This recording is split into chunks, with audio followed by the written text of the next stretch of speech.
Right, so just when you think there is no new level of depravity that Israel could hit in Gaza anymore, they then go and manage it anyway, and this time the US and Genocide Joe Biden are 100% complicit in their actions.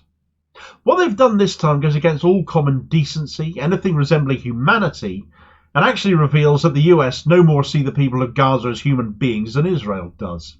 How else do you explain over 270 people being killed, having been duped by fake aid trucks for the sake of rescuing just 4 Israeli hostages, and then declaring that operation a success?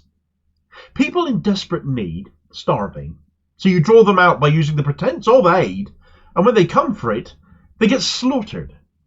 We've seen Israel do this already with flour, the so-called flour massacres, but now the US are in on this too, so they must be held accountable for what has happened here as well. They belong in the dock with Israel now, after this one. Right, so the attack by joint Israel and US forces on the al-Nuseirat refugee camp has got to be right up there with the most amoral, depraved attacks on Gaza to date, as well as being one of the bloodiest. And that really is saying something by now. The people inside Gaza are desperate for aid. We know this. They're being starved to death. As trucks get stuck on the crossings which Israel will not open, the US temporary pier, now repaired from the storm damage it had suffered, causing it to break up, is now back in place. But instead of bringing aid, it has now allegedly been used to bring death and destruction. Under the guise of aid trucks coming to help them, and trucks carrying furniture giving the impression they were more displaced Gazans arriving in the camp, Israeli troops disguised themselves as aid workers and Palestinian refugees and entered the al-Nuseirat refugee camp in central Gaza and targeted 2 buildings where hostages were believed to be being held.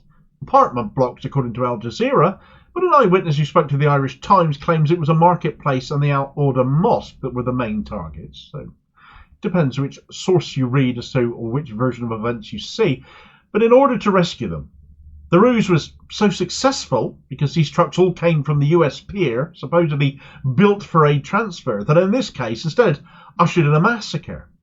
So the US have aided and abetted this operation. They are completely complicit in enabling the commission of war crimes that happened in this case, and they now need to be held accountable for that just as much as Israel does. Where a ceasefire is supposedly being negotiated, which would have seen the release of all hostages as part of the deal, if Netanyahu would just agree with it, of course. Instead, this operation went ahead. The first specifically minded, it seems, to rescue hostages, since Israel hasn't given a damn about them up until now.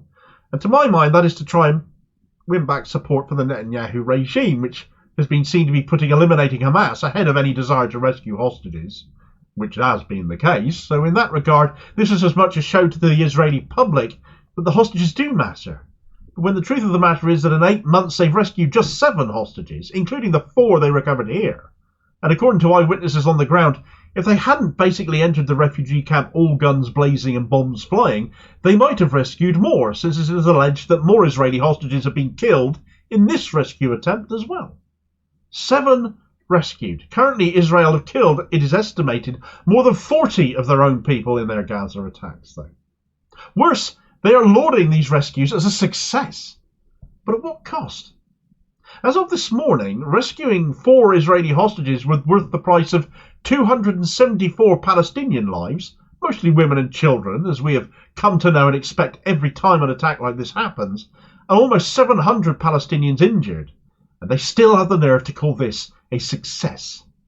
Now, US Central Command, CENTCOM, it has to be said, are denying any role of their peer being used to aid Israel in this attack. But then they would, wouldn't they? This is not what eyewitness accounts are saying, though. The attack was launched in broad daylight. The IDF forces claim that whilst they attacked a military infrastructure in the camp, because of course there will be Hamas equipment and installations there. There always is, isn't there? Just like there always was in every school they bombed, or church, or hospital, or mosque. Eyewitnesses, however, say this isn't true, and it was just residential blocks that were targeted to maximise casualties. Bearing out this version of events was an eyewitness who spoke to Al Jazeera and was quoted in their coverage as saying, "I caught sight of a special forces unit. It had furniture in the vehicle to make it look like it belonged to displaced people. Suddenly the operative got out 2 ladders and came into our home fully armed. Chaos erupted with gunfire and explosions," he said. "My 18-month-old baby boy cried out in fear," he added. "My wife was screaming." A paramedic who witnessed the attack said it was like a scene from a horror movie, with Israeli drones and aircraft firing on homes, and anyone who moved in the street was killed. 274 dead and counting at this time of writing, for the sake of bringing home 4 people and a positive headline for Netanyahu when he needed one. Proportionality be damned, this is nothing of the kind. It was also avoidable if the peace talks were being treated genuinely, which surely nobody now can believe is the case. Not only because Israel launched this attack, but you'd imagine Hamas would be no more committed now in light of it either.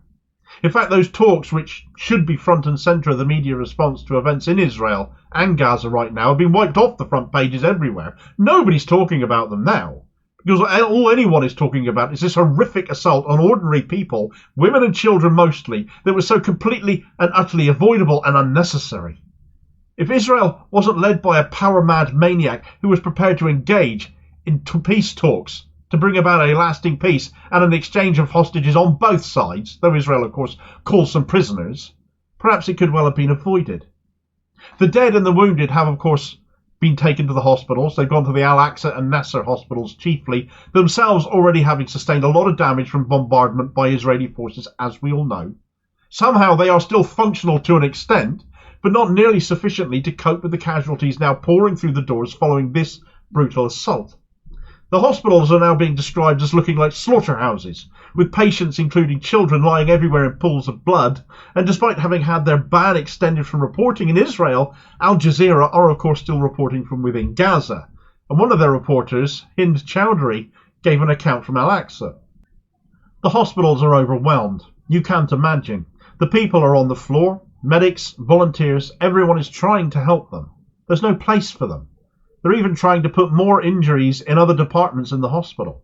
The doctors are trying their best to rescue as many people as possible. But there are a lot of severe, critical injuries now, and everyone is terrified. People are terrified. It was notable in her coverage, that went on a lot longer than that all the casualties shown were children. But there will still be some sick individuals, no doubt, who will say they are Hamas too, of course. You wouldn't think this was an issue if you were paying attention to our media, though. The BBC notably have shamed themselves yet again with this image, putting the fact that 4 hostages that were freed, all allegedly having been taken at the Nova Music Festival, has been plastered in big headline text, whereas the byline, much smaller, notes the more than 200 Palestinians killed. They don't matter as much as the Israelis do, clearly, though I suppose they do say they were killed at least this time, rather than having died, as if it was from some natural disaster or natural causes, as so often has seemed to be the case. We're reporting on what Genocide Joe has had to say. He, of course, has been delighted, as the Irish Times quotes him as having said, "We won't stop working until all the hostages come home and a ceasefire is reached." How many more Palestinians must die to get the hostages home the way you are going about assisting Israel in this manner there? How can a ceasefire be reached like this, you utter balloon? And you help facilitate this, by all accounts, allowing your peers, supposedly built for aid, to instead bring death. Hamas have left that peer alone because it's supposed to be bringing aid. Who predicts all bets are off with that now, then?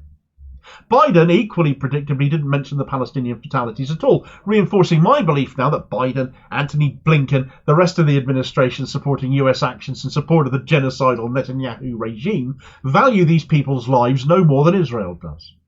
Another aspect of this attack is that it happened coincidentally, perhaps, though perhaps not, at the same time Netanyahu was expecting to have to deal with the resignation of War Cabinet Minister and his National Unity Party coalition partner Benny Gantz, who had given Netanyahu a 3-week ultimatum to show how he was going to bring an end to this war in Gaza, what vision there was for Gaza afterwards, and how the hostages were going to be brought back. And as a result of these 4 individuals getting rescued, Gantz didn't end up going through with his resignation speech on Saturday night as predicted. Has he reconsidered or just postponed that resignation? Well, we don't know for sure, although it's being reported now that he is due to speak tonight, so maybe that announcement is still coming. But it would be entirely typical of a liberal to carry on enabling a hard-right madman after an atrocity because they got something they were asking for. The cost in lives to achieve it not necessarily withstanding.